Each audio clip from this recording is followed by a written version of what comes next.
Ooh. Oh. Ta-da! Hello, and welcome to the texture coloring tutorial featuring the Blick Studio Art Markers. In this video, I will be discussing and demonstrating every texture you see in this title image, which means we have a lot of ground to cover. So let's get started with chainmail or chain type textures. This card shows the three types of mail textures I will be covering. First is the alternating C pattern, second is what I call the W pattern, and the third is the ring pattern. Drawing proper chainmail is extremely time-consuming, so some artists stylize their chainmail with the alternating C pattern. This pattern is literally a series of rows in which one row is filled with C's in the appropriate direction, the next row is filled with backward C's, and starting over again with the next row. I begin by toning the example sphere with cool grays, and then sketching in and filling my rows with the lightest gray. For best results, I recommend sketching with a light pencil and making sure that your rows follow the curvature of the object they are going on. Since the darkest and lightest areas of the sphere have been laid out already, I can easily choose the range in which I want to use my medium gray to darken the C's that are not part of the highlight area. Next, I use the darkest gray to define the darkest C's. I finish it off by switching between the grays to fine-tune the darkness of the C's as they near the highlight. Each row of C's should be the equivalent of about half an inch in height relative to the figure or object they are drawn on. Keeping that in mind, this texture is best used on figures that are in close to medium range. The W texture pattern is even simpler than the alternating C pattern, as it is literally row upon row of connected W's or U's. I start by darkening the sphere a bit with the grays. Next, I add rows and sketch the W pattern with my lightest gray. I recommend doing this step in pencil, making sure the rows are fairly tight and that each row curves along the perceived surface of the object for the best results. Using the middle gray, I darken all of the W's that are not part of the highlight area, and then use the darkest gray to further define the darkest W's in the shadowy areas of the sphere. I finish this one off with a bit more shading around the sphere, darkening it up a bit for better contrast with the highlight.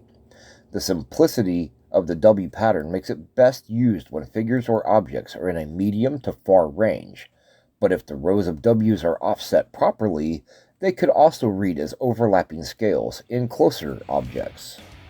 Before beginning the final texture example, I do some quick doodles of all the mail textures, along with my own personal mail texture, which is just composed of a lot of tiny circles filling the space.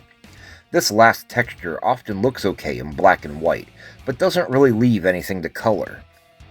Now that I'm ready to begin the ring texture example, I color the spheres I have in the previous examples, and then I draw in the first ring with the light gray marker. The rest of the rings are drawn in with touching edges, and I try to keep them flowing along the curvature of the sphere.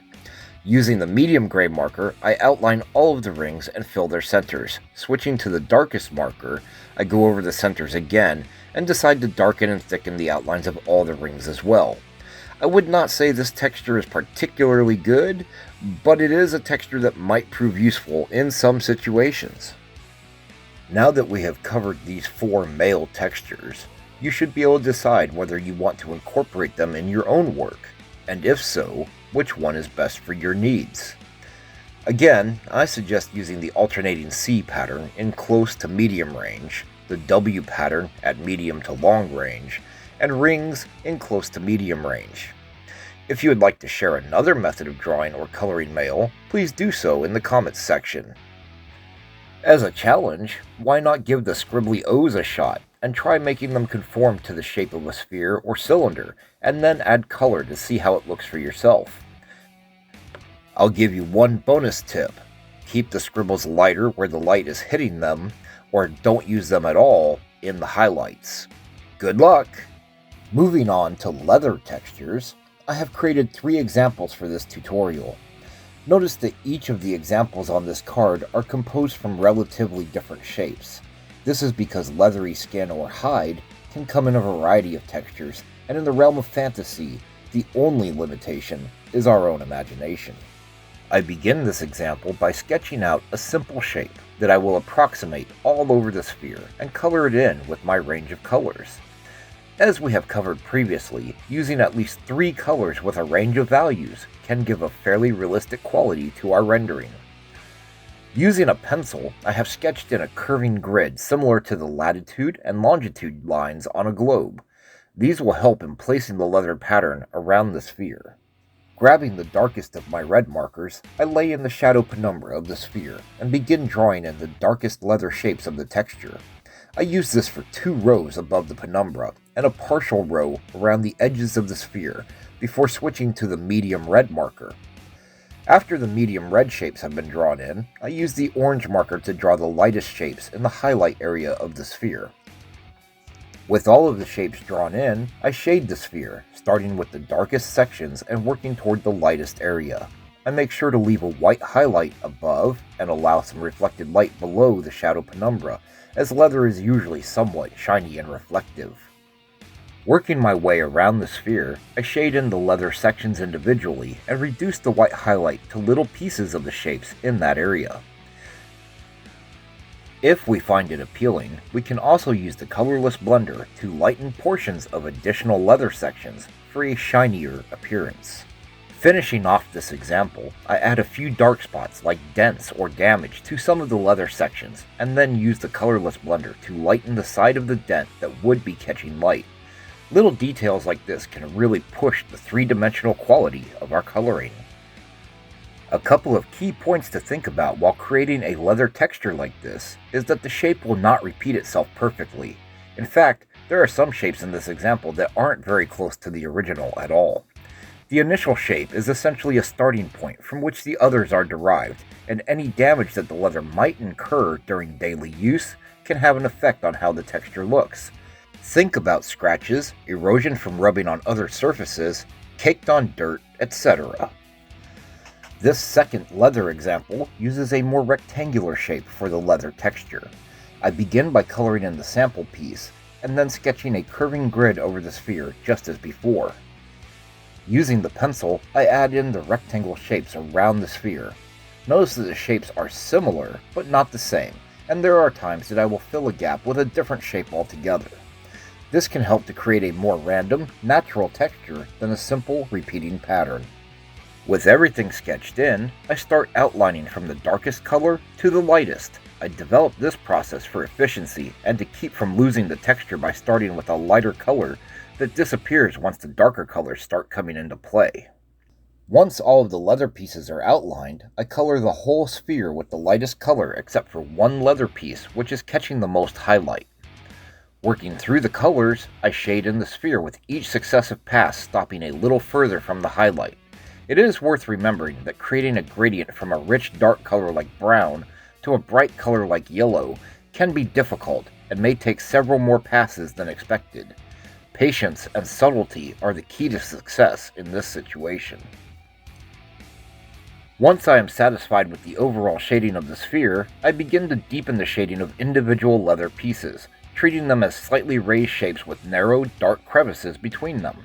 Again, the colorless blender can be useful for creating less intense highlights on pieces outside of the immediate highlight area. Creating a good amount of contrast will also help to make the textured shape feel 3-dimensional.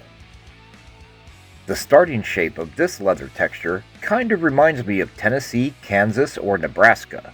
In this case, the reflective quality on the dark side of the sphere is kind of interesting, and I think the main highlight area in the top section may have been erased or lightened some with the colorless blender for a brighter, shinier effect. This final leather example uses a wedge-shaped piece for the texture and is being colored with a gradient of yellow-green to dark green. Once again, I lay in a curving grid with the pencil and then sketch in the leather shapes around the sphere along with the shadow penumbra to dictate the light and dark of this sphere. This texture is a bit different as I incorporate the negative shapes left between the drawn shapes as alternating leather sections. In a sense, this is kind of similar to the alternating C pattern from the male textures.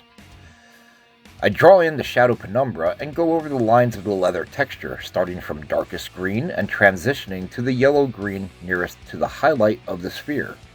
The coloring begins with the yellow-green, and I stop it a bit further away from the highlighted leather sections than in previous examples, as I want to make sure the gradient works as smoothly as possible.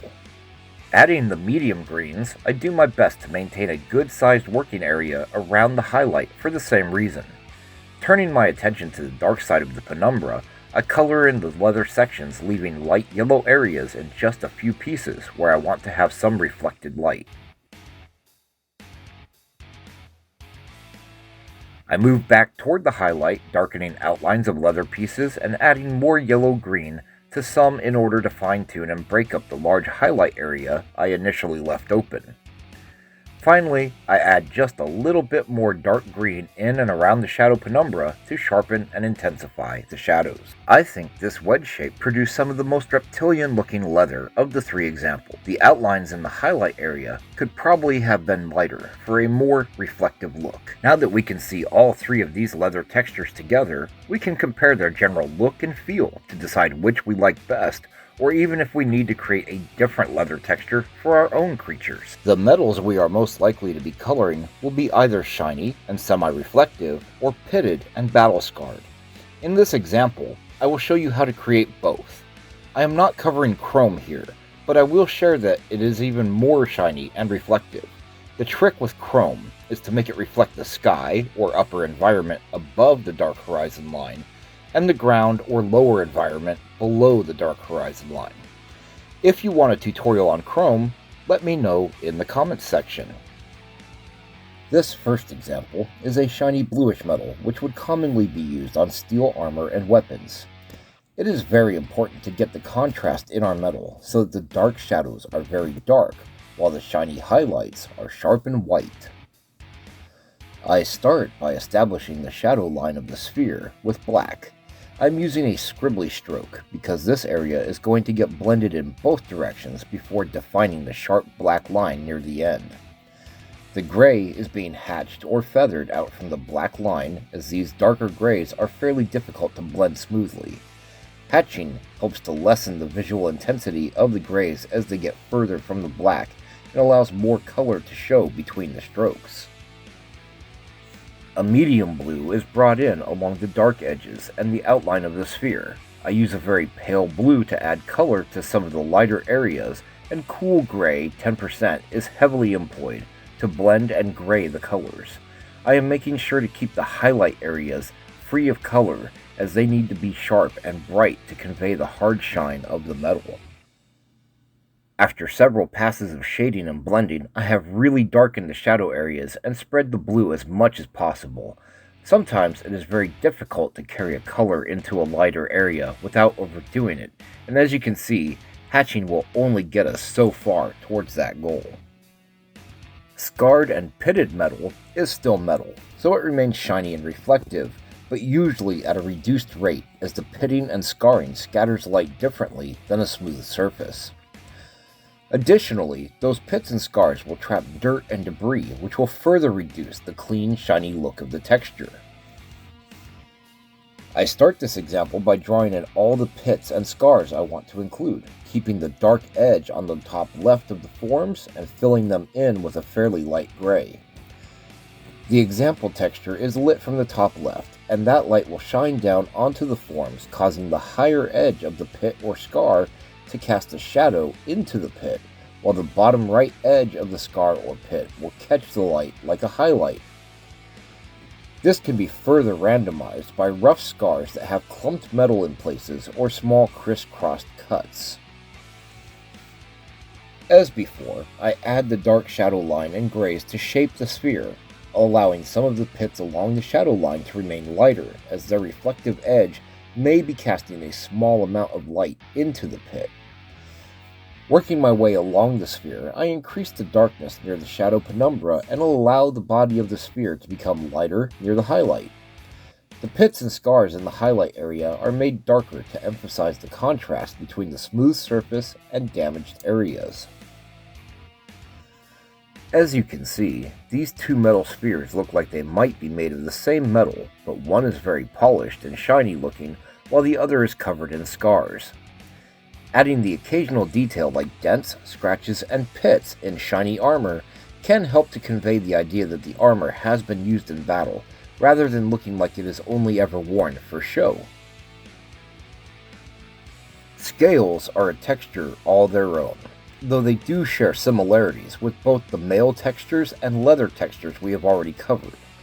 In the following examples, I will show you how to create scale textures from 3 different shapes as a reference point to help in creating your own scale textures. The first scale texture we will create is composed of simple U and V-shaped scales. Sticking to a sharp V or a rounded U will result in a more consistent scale texture.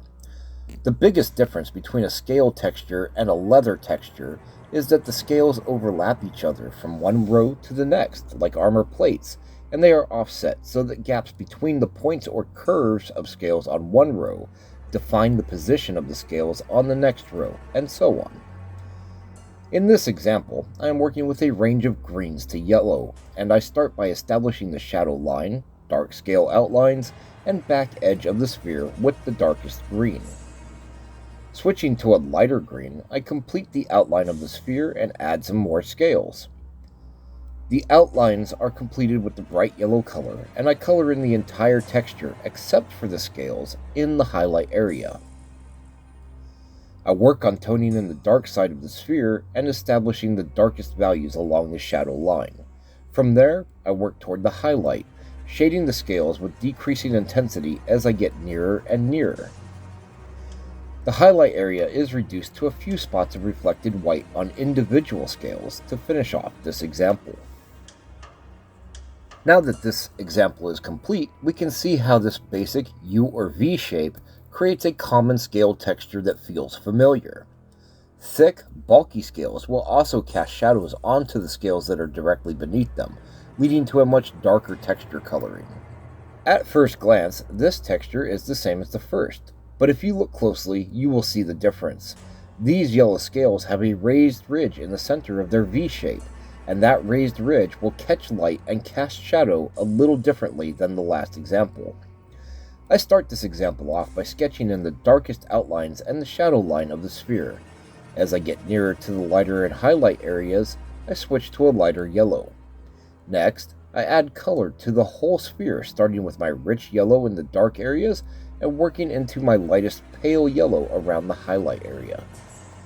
The dark side gets darkened, leaving some lighter areas in the scales for reflected light.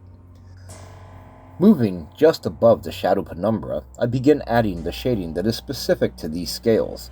The right side of each scale is made slightly darker than the left side, as that central ridge is catching light on the left and deflecting it on the right. The first row gets darkened in, leaving only subtle traces of the effect. As I move closer to the highlight area, the ridges begin to get a dark edge on the side that is facing away from the light. In the second row, 3 scales are to the left of the light, so their dark edge is left center, while the other scales in the row are to the right of the light, and their dark edge is right center. The effect is a little weaker in the third row, and more so as it gets closer to the highlight, because there is more light across the entire surface, but the shadow is still slightly there. Finally, it is only the raised edge of the scales in the highlight area that define the bright spot. Looking at the completed second texture and its individual scale shape, we can better see the slightly defined ridge that makes this texture subtly unique.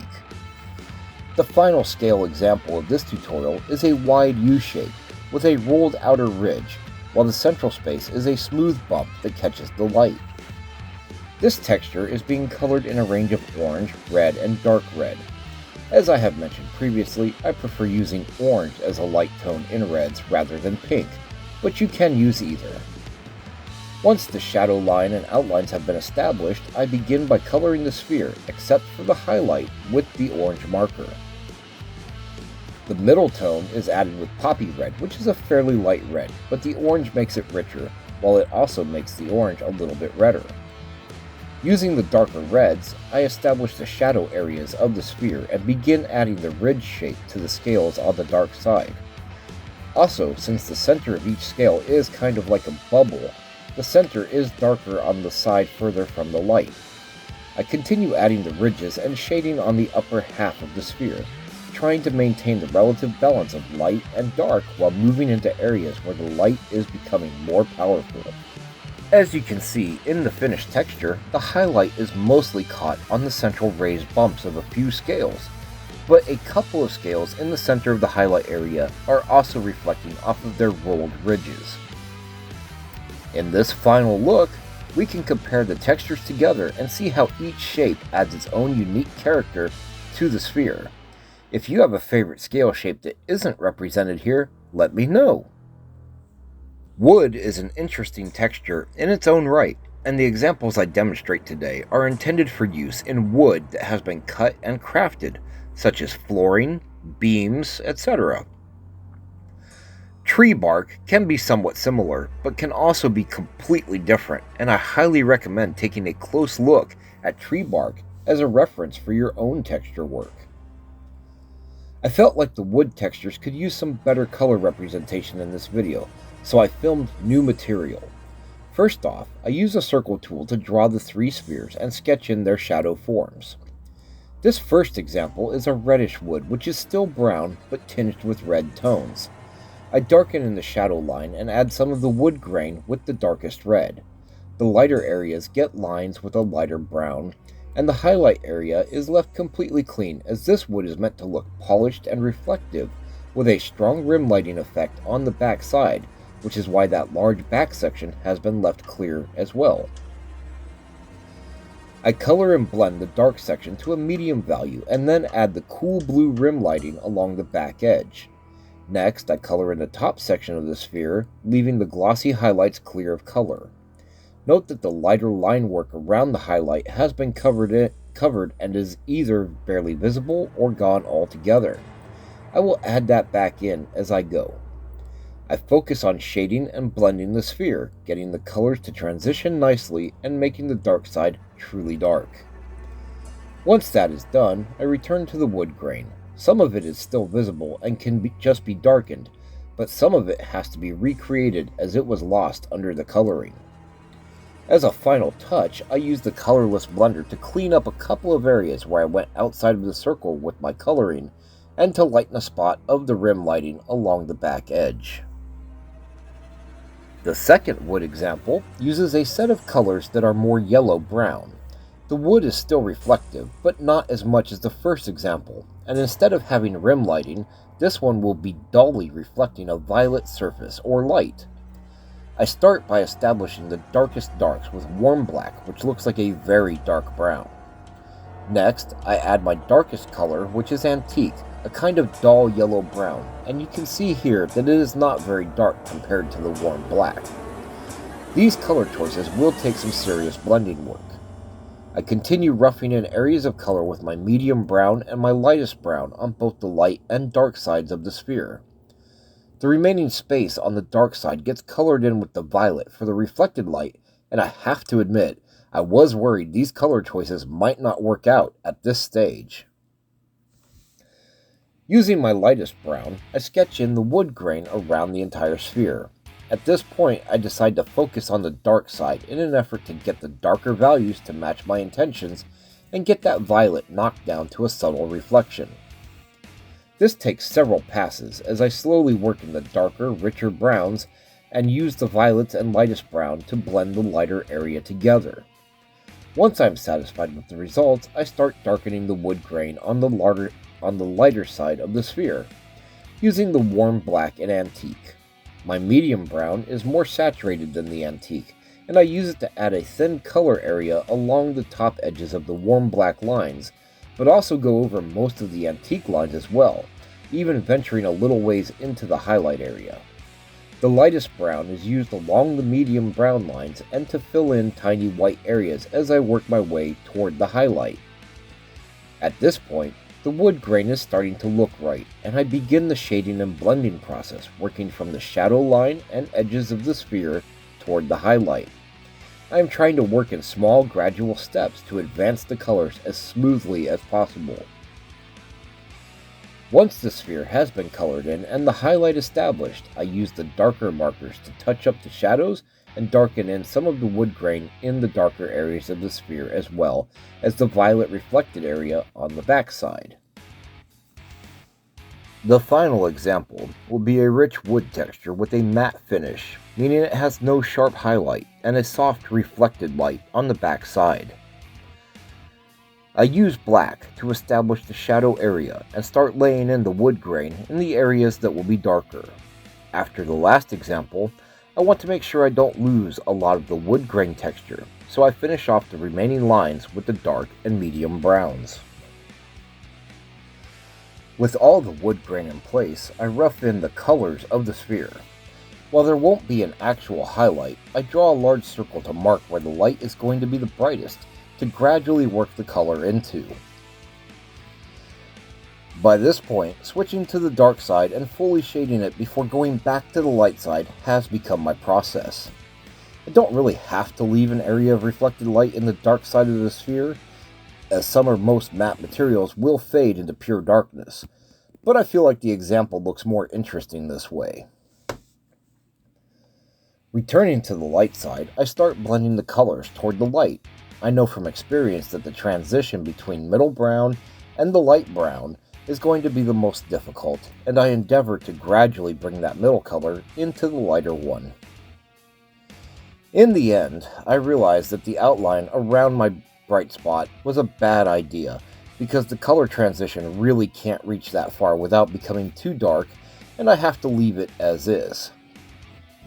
My final touch on this sphere is to use the colorless blender along the back edge of the wood grain lines in the medium to light areas, dragging the tip slowly along the line to let the colorless ink bleed into the page and push the color away, which creates small, light lines.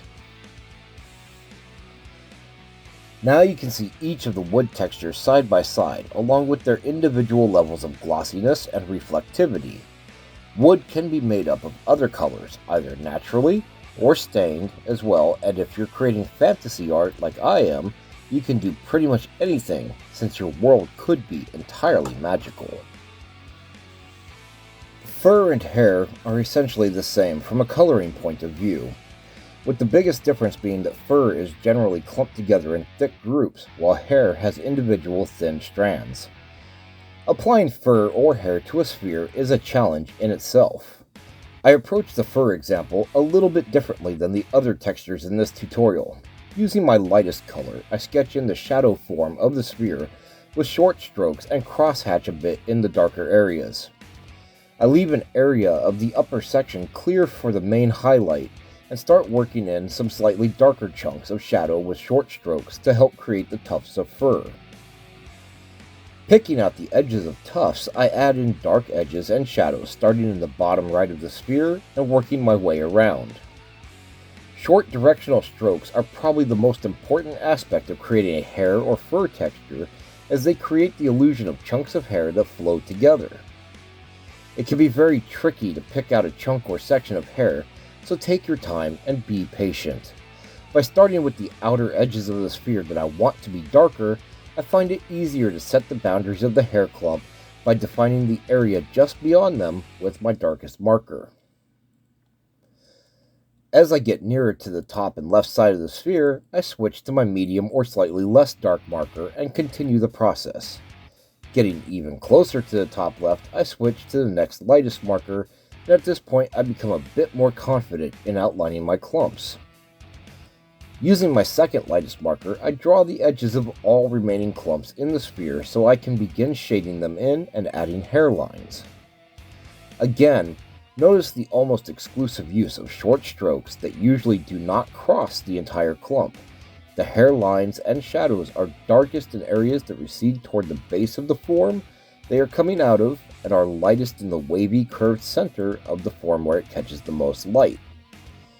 Any hair that is on top of other hair can cast some shadow onto the lower hair, adding to the definition and visual depth of the texture.